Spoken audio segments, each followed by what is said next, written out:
Où en sont les droits de l'homme au Cameroun en 2024?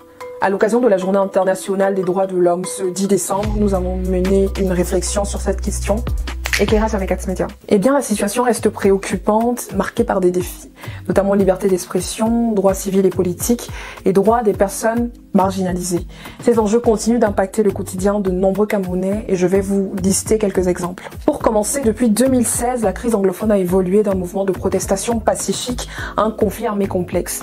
En août dernier, selon le haut-commissaire des Nations Unies aux droits de l'homme, Volker Turk, les affrontements dans les régions du nord-ouest et du sud-ouest ont causé des milliers de morts et déplacé des centaines de milliers de personnes et privé près de 700 000 enfants de leur droit à l'éducation. Les journalistes, quant à eux, continuent à faire face à des pressions.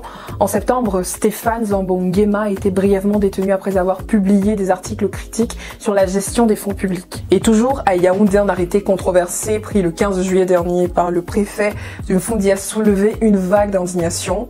Ce texte interdit le séjour dans la capitale ceux qui s'attaquent aux institutions et ceux qui appellent au soulèvement. Cette mesure a été réaffirmée en juin dans un quotidien et a été perçue comme une atteinte à la liberté d'expression touchant notamment les milieux de presse ainsi que les figures associatives et politiques.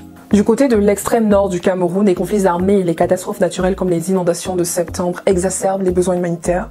Et il faut savoir que ces crises ont conduit à des déplacements massifs et un manque d'accès à l'éducation pour les plus jeunes. Il y a également les violences des forces de l'ordre qui suscitent des inquiétudes. En novembre, le maître Richard Tamfou, qui est avocat, a été violemment agressé par les gendarmes à Douala. Et cet incident illustre la méfiance qui grandit notamment du côté de la population camerounaise. Entre autres, il y a le mariage précoce qui reste répandu dans certaines régions malgré les campagnes de sensibilisation. Toutefois, les initiatives comme celle du programme Sweat Cameroun qui a distribué 30 000 kits scolaires pour lutter contre le décrochage des jeunes filles montrent que des efforts existent pour améliorer la situation. Du côté du gouvernement, il a promis des réformes qui tardent à être mises en place, qui sont lentes et qui sont aussi difficiles à mesurer. Maintenant, alors que ces défis persistent, une question demeure. Quelles actions concrètes pourraient être entreprises pour garantir les droits fondamentaux des citoyens camerounais, de tous les citoyens camerounais et surtout les plus vulnérables? Dites-nous dans les commentaires et n'hésitez pas à vous abonner à Axmedia.